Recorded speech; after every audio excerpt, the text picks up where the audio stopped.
I'm 38, my wife, Emma, is 33, and we've been married for 2 years now. We dated for 3 years before tying the knot.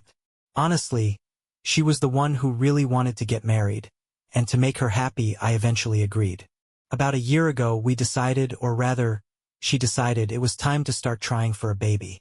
I wasn't as eager as she was, but I went along with it for her. We gave it our all, but nothing seemed to work, and the constant trying started taking a serious toll on me mentally. It got to the point where I felt like I needed answers, so I decided to get tested. Around that same time, Emma's behavior had started changing. She became more irritable, even aggressive, and I was doing my best to manage it, but it was wearing me down. A few days after my tests, the doctor gave me the results. I was infertile. The news hit me harder than I expected. Even though having kids wasn't originally my dream, the thought of becoming a father had grown on me, and finding out it wasn't in the cards was devastating. I didn't know how to tell Emma. She was already being so harsh, and I couldn't predict how she'd react to learning that I was the reason we couldn't conceive. I sat on the news for a few days trying to find the right moment to break it to her. But before I could, Emma dropped a bombshell of her own. For days after I got my diagnosis, she sat me down, looking unusually excited. My heart was pounding because I thought maybe she somehow found out about my infertility. Instead, she smiled and told me she was pregnant. I felt like the ground disappeared beneath me. My mind raced, but I managed to hide my shock and play along, acting happy for her. She was ecstatic, celebrating, and I didn't want to ruin her moment or reveal my own secret. The very next day, I went back to the doctor to confirm my results. Maybe there had been some kind of mistake. But no, the results were the same. I was completely infertile. That's when it hit me like a freight train. If I'm not the father of this baby, then Emma must have been unfaithful.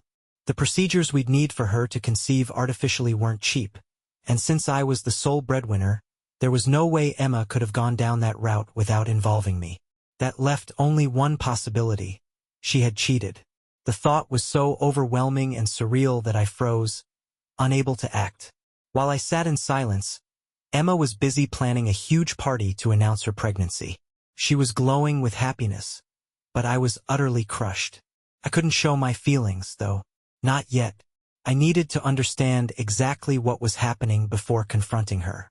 I didn't tell anyone, not even my family, because the situation felt too personal and raw to share. Besides, I didn't want to risk Emma finding out I was suspicious.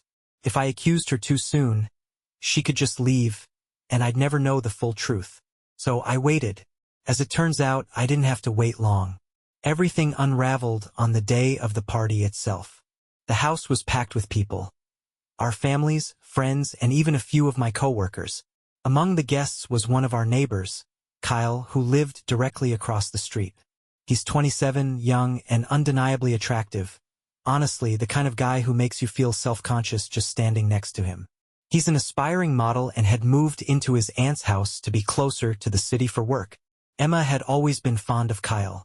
When he first moved in, she went out of her way to cook meals for him and his aunt.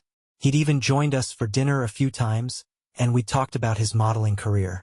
I never thought much of it because he seemed polite and genuine. Plus, he and Emma both shared a passion for literature and bonded over their discussions. I trusted her, so I figured their connection was harmless. But that night, when Kyle walked through the door, something shifted. Emma's face lit up in a way I hadn't seen in months. She made a beeline for him, and when they hugged, it wasn't the quick, casual embrace she'd given everyone else. It was longer, more familiar. Nobody else seemed to notice, but I did. It was subtle, yet undeniable. There was something between them. I tried to shake it off, telling myself I might be overthinking it. But deep down, I knew I wasn't. I just needed to find proof. I told Emma I needed a bathroom break, but instead, I slipped into our bedroom and opened her laptop. A few days earlier, after she told me about her pregnancy, I had checked her phone while she was asleep, but nothing seemed out of place. Her laptop, though, was another story. She was glued to it whenever she was home, always typing or staring at the screen. When I'd casually ask what she was working on, she'd turn the screen away and say she was writing her novel. For months, I respected her privacy. I didn't push because I believed her, but now everything felt different. Her behavior made me suspect there was no novel at all. Just something she didn't want me to see. Luckily, her laptop didn't have a password, so I got in easily. After searching for a while, I stumbled upon a second email account, one I'd never heard of. Switching to it, I went through her sent and received emails, and that's when I found them love letters between her and Kyle. He hadn't even bothered to use a fake name. Each email was packed with emotional confessions from both of them. In one of the more recent messages, she told him she was pregnant. He clearly hadn't taken the news well. His replies showed he was upset, and their correspondence had stopped for a bit, which I assume was his way of trying to end things. But Emma wasn't ready to let it go. Then I found the email that made my stomach turn. In this one, she told Kyle she had consulted a friend who was a lawyer. The plan? She'd file for divorce right after the baby was born. Apparently, the whole reason she pushed so hard for us to have a baby was so she could get alimony and child support after the split. Her endgame was to take my money and ride off into the sunset with Kyle, leaving me behind to pick up the pieces. Reading those words was like a punch to the gut. The cheating itself was bad enough, but this elaborate, manipulative scheme left me reeling. For a moment, I just sat there, horrified. But then clarity kicked in. I snapped pictures of the emails with my phone, closed her laptop, and put it back exactly how I'd found it. It wasn't the betrayal that hit me the hardest. It was the calculated, cold way she had planned to destroy my life. Even now, thinking about it makes me feel sick. But in that moment, I set my emotions aside. I knew I'd need to stay calm and smart if I wanted to handle this the right way. Cheating is bad enough on its own, but the idea of her tricking me into fatherhood just to milk me for child support and run off with her freeloading boyfriend? That was next-level insanity. And the kicker? She played the role of the loving wife so perfectly that I never saw it coming. Honestly, I couldn't decide if I was more furious or impressed by her acting skills. But the anger won out, and I made up my mind. I wasn't going to let her get away with it. I decided to play along, acting like the oblivious, supportive husband, and then I'd make my move when she least expected it. If she thought she could betray me so completely and just waltz off into her happily ever after, she had another thing coming. Call me crazy, but I was determined to make her feel the sting of betrayal just as deeply as I had. For the next 9 months, I put on the performance of a lifetime. I was the doting husband, the picture-perfect future dad. I went to every doctor's appointment, made sure she took her vitamins, and did everything a loving spouse would do. It wasn't easy, not with her lies staring me in the face every single day. But the more she lied, the more determined I became to see it through. Then, a few days ago, it all came to a head. Emma went into labor, and it was game time. I was nervous, sure. This wasn't exactly a standard labor and delivery scenario. But I pushed those feelings aside, drove her to the hospital, and made sure everything was taken care of. I called her parents on the way, letting them know their grandchild was about to arrive. I didn't call my own, though. I didn't want them there in case things got messy, and I was pretty sure they would. Her parents had an hour's drive to get to the hospital, so we had a bit of alone time before they arrived. That's when I decided it was the perfect moment to drop the bombshell. After Emma was settled in the delivery room, I leaned in and calmly told her I was going to step out and call Kyle, our neighbor, to let him know he should come and be there for her. Her face went pale. She stammered, trying to come up with an excuse, saying it wasn't necessary and that she didn't want outsiders in the room while she was giving birth. I could see the panic in her eyes, and for the first time in months, I felt like I was finally in control of the situation. I smiled at Emma and calmly handed her the results of my fertility test along with the divorce papers I had filed a few days before her due date. I had been waiting for this moment and had come prepared. She stared at the documents, her face a mixture of confusion and disbelief. While she tried to process what was happening, I spelled it out for her. I explained that, medically speaking, there was no way I could be the father of her child. Then, I told her about the emails I had found in her secret account. The realization hit her like a freight train. She finally understood what was happening, and her expression was absolutely priceless. Shock, panic, and guilt all rolled into one. She opened her mouth to say something but couldn't find the words. I didn't wait for a response. I turned and left the room, my heart pounding like crazy. For a second, I thought I might need a hospital bed myself. Once I was outside, I called Kyle. The moment he picked up, I told him Emma was in labor, then hung up before he could say anything. I didn't need a conversation, I just wanted to make sure he got involved in the chaos. I went to my car and waited. When I saw Emma's parents pull into the hospital parking lot, I started my engine and drove off as fast as I could. I turned off my phone to avoid any interruptions and headed straight for a motel I'd booked outside of town. I had packed all my belongings weeks earlier and stashed them in my car, so I was fully prepared to leave without looking back. That night, I tried to relax. I cracked open a few beers, flipped through some mindless TV, and did my best to distract myself from the storm I just walked away from. When I finally fell asleep, it was with a strange sense of relief. I was free. The show was over. The next morning, I turned my phone back on.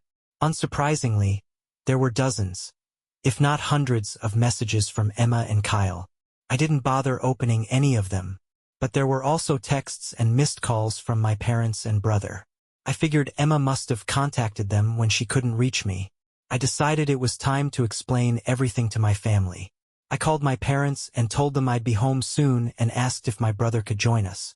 When I arrived, everyone was there, waiting for me, and their faces were a mix of confusion and irritation.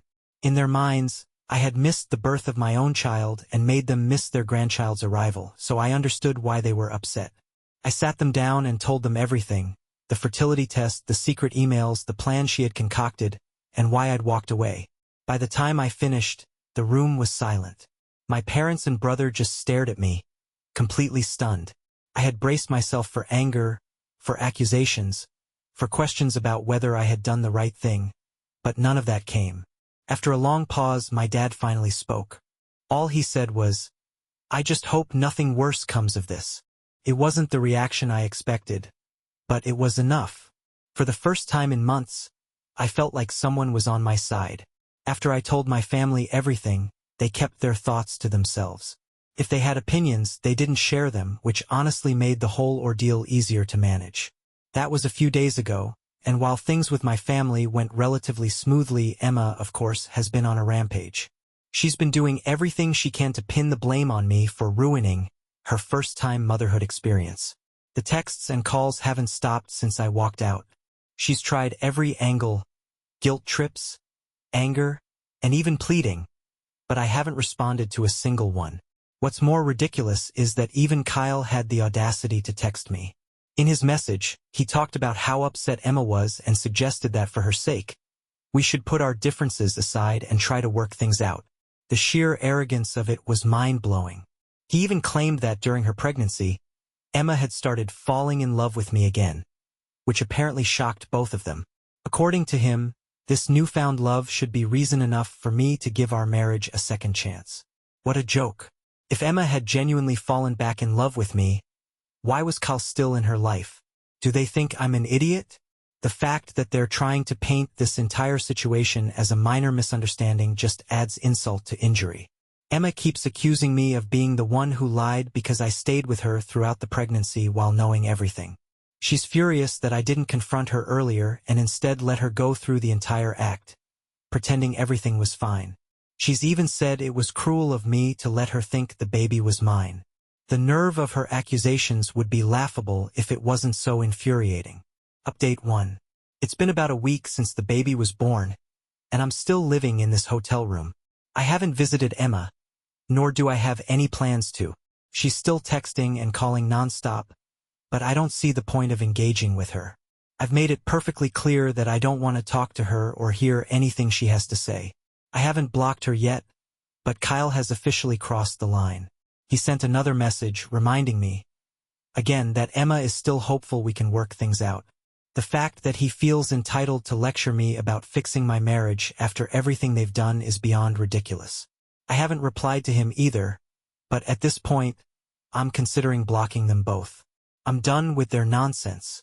They created this mess, and it's not my responsibility to clean it up. I'm absolutely certain that the only reason Kyle is still hanging around and pushing for me to forgive Emma is because he's banking on her getting something out of me during the divorce, whether it's alimony or a settlement. Let's be honest. They're both jobless and likely panicking about how they'll survive once I'm officially out of the picture. Emma was a homemaker and I respected that choice. I never pressured her to leave her job after we got married. In fact, back when we were dating, I fully supported her career ambitions. It was her decision to quit and take care of the house, and I was fine with it since I make enough to support us both. But she didn't just focus on being a homemaker. She also made time to cheat on me, which is completely unforgivable. Before anyone tries to claim otherwise, I'll make it clear. This mess is not on me. I didn't push her into any of these decisions. She chose this life and then she chose to betray me. Now, she and Kyle are left scrambling, and that's not my problem. I've already spoken to my lawyer, and I'm confident I won't have to pay child support once we prove she cheated. The evidence is all there, and it shouldn't be hard to make my case. As for Kyle, his modeling career hasn't exactly taken off, and the idea of him supporting Emma and a baby on top of his own expenses is laughable. Even if they combine their resources, they won't get far. Honestly, good luck to them, they're going to need it. For my part, I'm just relieved to be done with this circus. I've walked away, and I don't plan on giving either of them another second of my time or money. I just hope Emma has the sense not to drag this out by contesting the divorce. Knowing her, though, I wouldn't be surprised if she tries. Either way, I'm ready. I've got the pictures of the emails from her secret account saved in multiple places, on my phone, my laptop, and backed up elsewhere. Even if she tries to delete her account, she can't erase the evidence I have. I'm confident I'll be protected no matter what stunt she tries to pull. Worst case scenario? If the courts somehow decide I owe child support, I'll pay it, but at least I won't be stuck in a marriage with her. Honestly, she should consider herself lucky I've given her time to leave the house on her own terms. The house is legally mine, and I could have had her forcibly evicted, but I haven't. That's more mercy than she deserves, and I hope she realizes it. Update 2. I'm cautiously optimistic that all of this chaos will settle down soon, but knowing Emma, I'm not holding my breath. Unfortunately, my suspicions about her poor decision-making were proven right. She decided to bargain during the divorce proceedings because she wasn't happy with the settlement I offered. The settlement, mind you, was already more than fair. It covered all the expenses she'd incurred during our marriage, which, frankly, was generous considering the circumstances. What miracle she's banking on, I have no idea. But hey, good luck to her. Yesterday, she texted me saying she had vacated the house. For a moment, I felt a sense of relief. I figured she might have moved in with her parents or somewhere far away. Instead, when I got home, I discovered she had moved right across the street, into Kyle's house. Yep, our neighbor's place. The audacity was just unbelievable. Now, every day, I'll have to see her and her freeloading boyfriend playing house right across from me. I briefly considered going back to the hotel, but then I thought, why should I leave? This is my house, my space, and I'm not going to uproot my life just because they want to make me miserable. Let them stew in their own dysfunction. I'm staying put. I couldn't figure out why Emma didn't just move in with her parents, especially since living with Kyle could damage her case in the divorce proceedings. It's like she's determined to sabotage herself at every turn. Then, as I was scrolling through the flood of unread messages on my phone, I found one from her father. It had been buried under all the other texts I hadn't bothered responding to. It was a long message, and as I read it, I felt a wave of emotion that almost brought me to tears. Emma's father apologized for what his daughter had done and expressed his family's disappointment in her actions. He said they strongly condemned her behavior and that he wouldn't support her decision to contest the divorce. His words meant a lot to me. They were like a validation of everything I've been feeling. For the first time in this whole ordeal, I felt like someone truly understood. As for Emma, none of her decisions make any sense. Every move she makes is digging her deeper into a hole, and she seems completely blind to it. You'd think even someone like her would realize the consequences of her actions. But here we are. Either she's incredibly stupid, or she's still cooking up some twisted, underhanded plan. Honestly, I'm hoping for the former, but given everything I've been through, I wouldn't be surprised if it's the latter. At this point, I wouldn't put anything past her. She's proven time and again that she's the most conniving, self-serving person I've ever known. Whatever she's plotting or not, I'm ready for it. Update 3. Living across the street from Emma and Kyle has definitely been awkward. I'm sure they thought their proximity would complicate my life or make me jealous, but I've stayed calm and refused to let them provoke me. I know any reaction could be used against me, so I'm determined not to give them that satisfaction. On the bright side, at least I'm saving money by no longer staying in a hotel. It's been a month since we started negotiating the divorce, and so far, things aren't looking good for Emma. Proving her infidelity was easy, especially since she moved in with Kyle, essentially confirming everything I accused her of. She tried to turn the tables by making false claims about me, saying I was an alcoholic and that my drinking caused my infertility, which pushed her into cheating. She even claimed I was violent and bitter during our attempts to conceive. But her lies didn't hold up. Everyone who knows me is aware that I quit drinking last year when we decided to try for a baby, and I haven't touched alcohol since. As for violence, there was absolutely no evidence to back her claims. It was almost laughable how easily her arguments were debunked. Honestly, I think she was just grasping at straws, desperate to salvage some part of her original plan. Her current reality is far from the grand schemes she envisioned. She's too busy with the baby to concoct any new plots, and Kyle's incompetence isn't helping. It's clear to both of us now that her chances of getting child support from me are practically zero. I suspect she finally told Kyle the truth, because a few days ago, things between them exploded. I was sitting in my living room when I heard shouting coming from Kyle's house.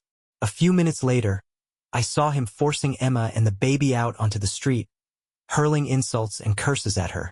Watching him push her while she was holding the baby was the final straw. I ran outside, feud or no feud. I couldn't let an innocent child suffer because of their mess. By the time I got to the house, Kyle had already slammed the door. Emma stood there sobbing, clutching the baby. Without hesitation, I picked up the baby and grabbed her hand, guiding them back to my house. Once inside, I called her father to come and take them home. He arrived about an hour later, thanked me profusely, and drove them away. That hour was intense. Emma was inconsolable, crying like a child herself. I found myself comforting both her and the baby, which was surreal given everything that had happened. I considered calling the police to report Kyle, but Emma begged me not to, saying she didn't want more trouble. She apologized repeatedly, admitting that she had been blinded by desperation and lost all sense of dignity and morality. She assured me she wouldn't contest anything in the divorce anymore and just wanted it finalized as quickly as possible. At least now it seems like she's finally taking responsibility for her actions. I hope she straightens out her life and gets the help she needs, both for her sake and the baby's. As for me, I've done my part and can honestly say I've acted with integrity throughout this ordeal. I don't regret stepping in to help when I did, even if it wasn't easy. What do you think about this whole mess? Let me know in the comments. Thank you for watching. Don't forget to subscribe and like.